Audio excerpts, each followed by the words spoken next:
Nama saya Dr. Steren Silasamberi. Saya dihukum total 8 tahun 6 bulan, di mana 5 tahun hukuman utama, kemudian kerugian negara 600 juta, saya harus ganti dengan hukuman badan 3 tahun, dan denda 200 juta, dan hukuman pengganti 6 bulan. Jadi totalnya 8 tahun 6 bulan. Nah, saya ingin menceritakan kenapa saya bisa ada di penjara dan dihukum seberat itu, padahal menurut saya tidak melakukan kesalahan seperti yang dituduhkan kepada saya. Bahkan saya sempat menulis di sebuah koran Cendrawasih Pos di Papua, masih ada tempat yang namanya sorga. Apakah benar Dr. Steren mencuri uang dari negara, atau malah yang sebenarnya adalah negara yang berhutang kepada Dr. Steren?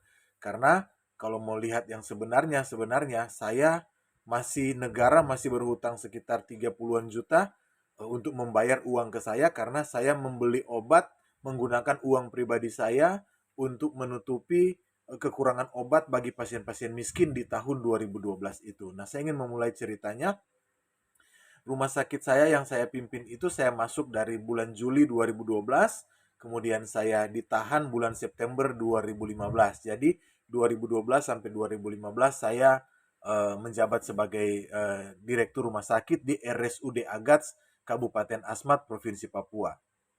Nah, eh, rumah sakit saya itu mendapatkan rumah sakit pelayanan publik terbaik se-Indonesia tipe D 3 tahun berturut-turut, tahun 2013, tahun 2014, dan tahun 2015.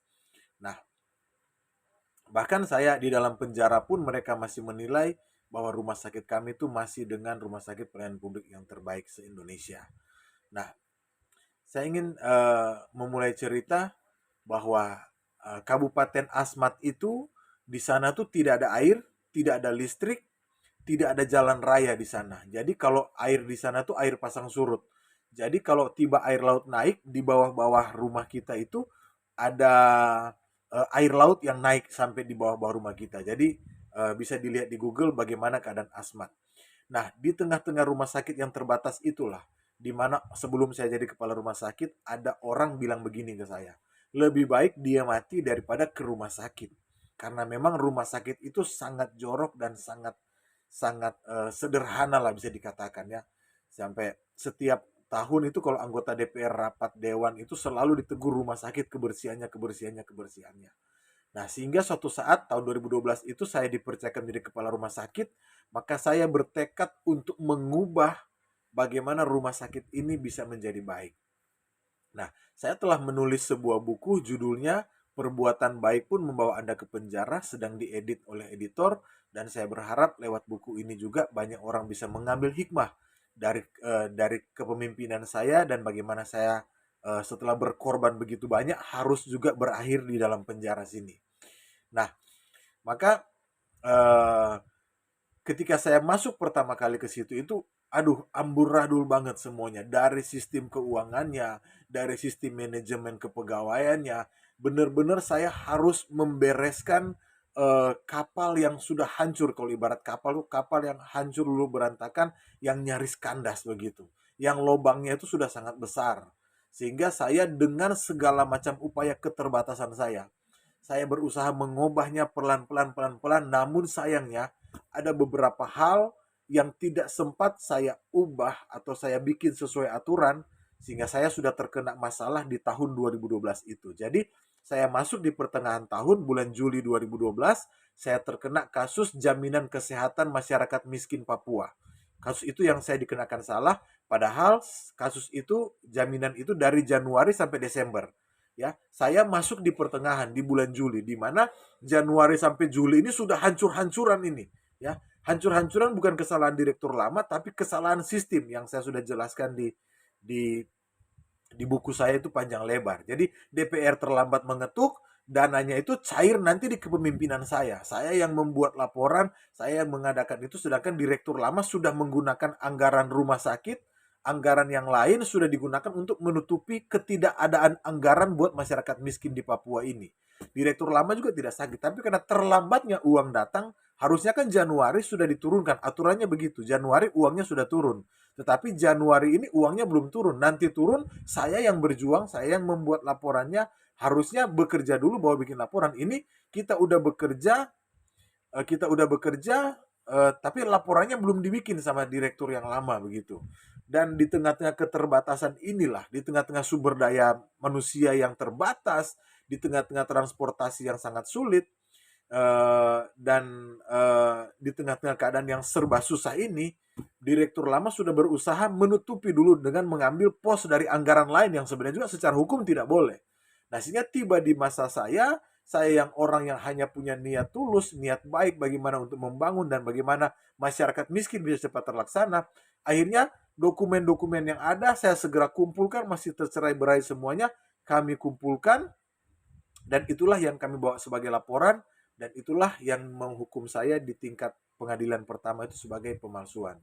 Nah, saya ingin cerita eh, bagaimana akhirnya saya berhasil mengumpulkan semua dokumen meskipun sudah terlambat, ya. Karena kalau kita mau tunggu semua dokumen lengkap, nggak akan lengkap.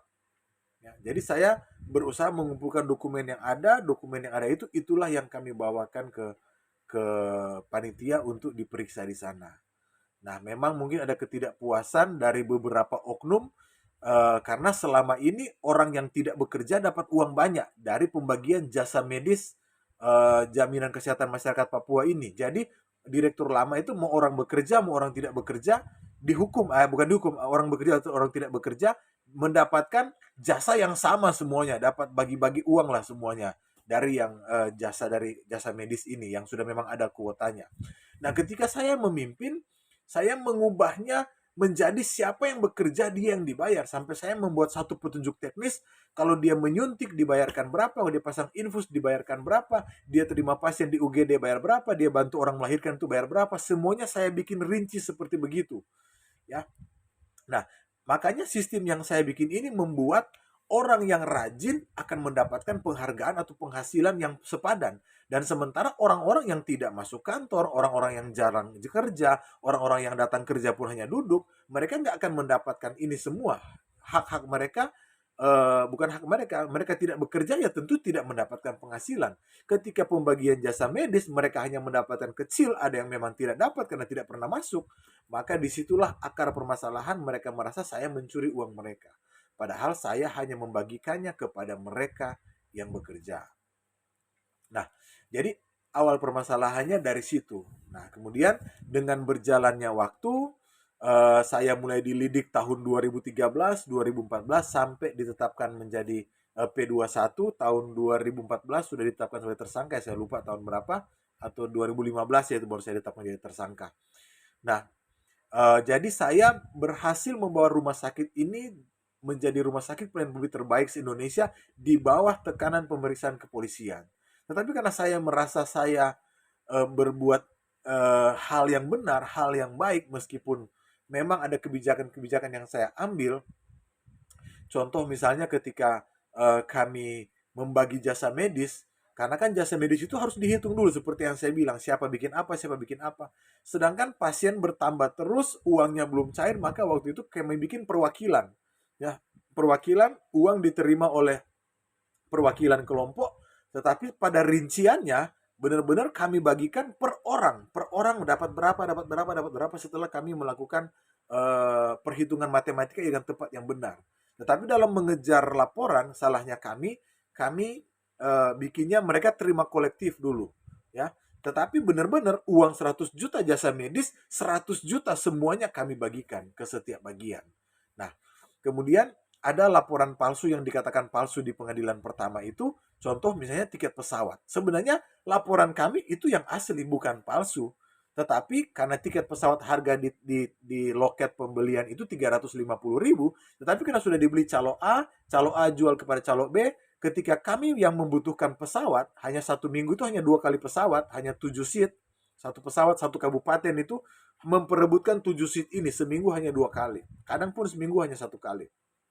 Jadi ketika ada pasien emergensi, pasien dengan ibu letak lintang misalnya bayi, atau orang dengan usus terburai, ketika kami mau membawanya, membeli tiket di loket sudah habis karena 2 minggu sebelum tiket itu sudah dipesan oleh begitu banyak orang.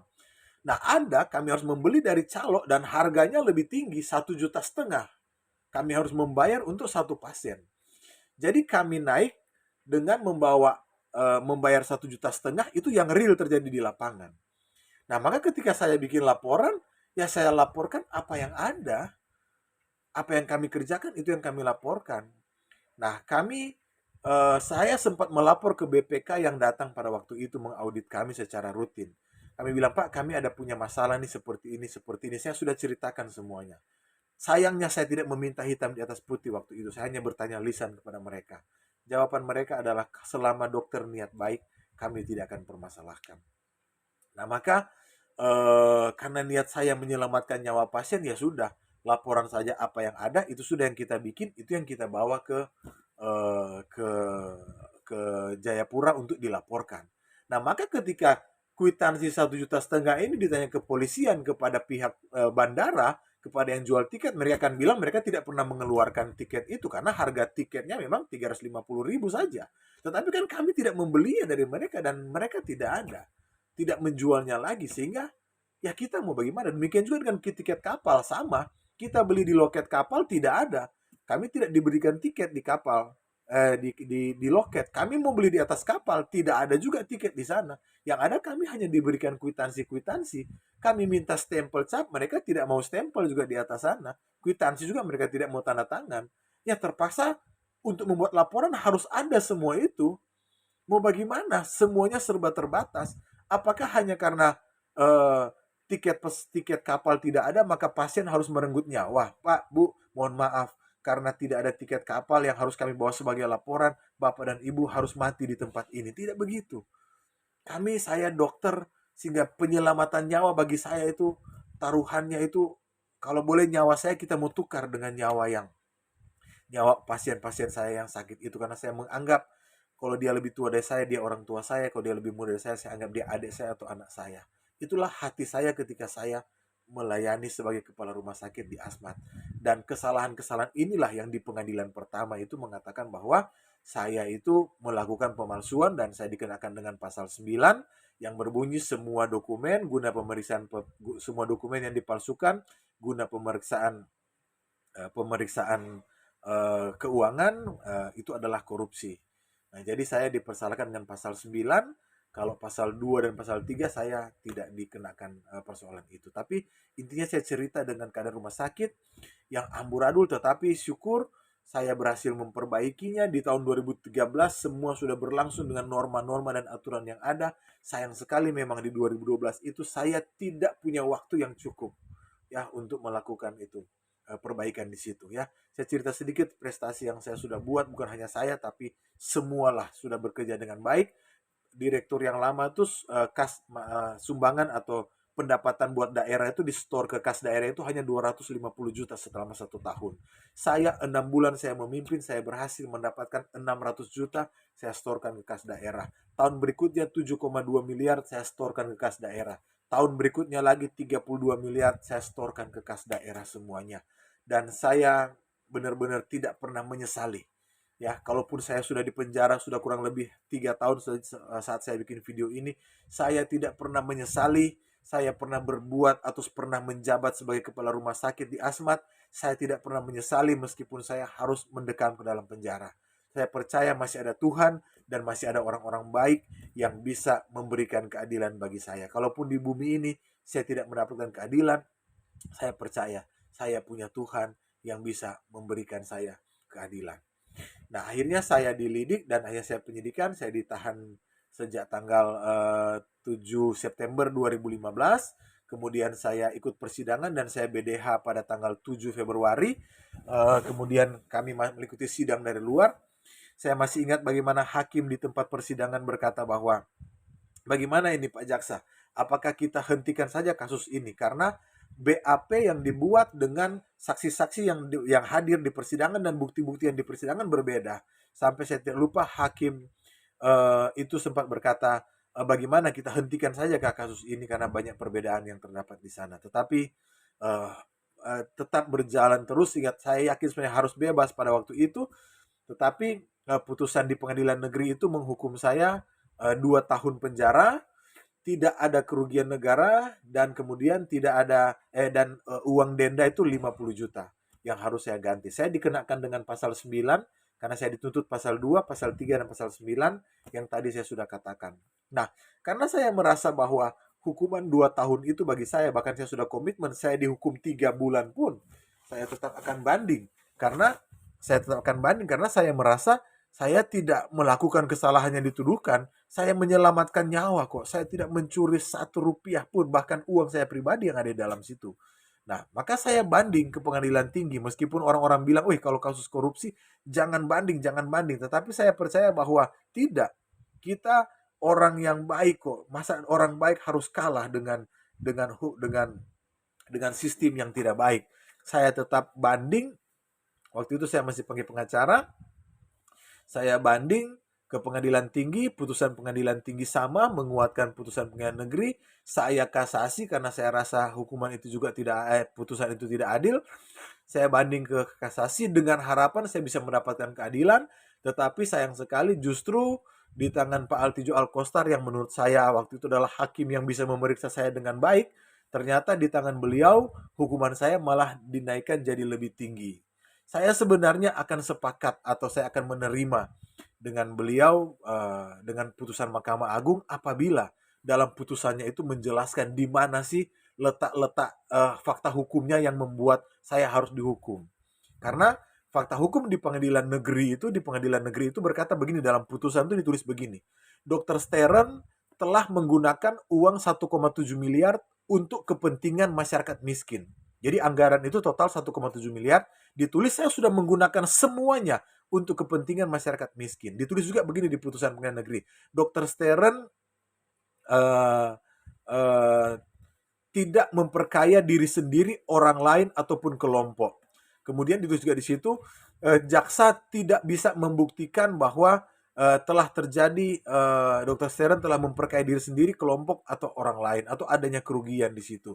Kemudian juga ditulis di situ hasil pemeriksaan Badan Pemeriksa Keuangan tidak bisa dipakai sebagai pedoman bagi hakim untuk mengambil keputusan karena tidak mengaudit seluruh dokumen yang dimiliki oleh rumah sakit. Karena memang Badan Pemeriksa Keuangan tidak mengaudit dokumen kami yang belakangan akhirnya bisa kami kumpulkan karena agak susah mengumpulkan semua dokumen lengkap itu. Jadi mereka hanya mengambil dokumen yang kami bawa sebagai laporan, di mana dokumen itu kami katakan sebagai benar-benar sebagiannya itu laporan formalitas saja begitu. Tapi meskipun itu formalitas, tapi memang kejadiannya sudah terjadi, bukan tidak terjadi, memang sudah terjadi. Sayangnya dalam mengumpulkan dokumen-dokumen ini, surat perintah perjalanan dinas, surat perintah tugas, itu semuanya kan harusnya dibuat direktur lama.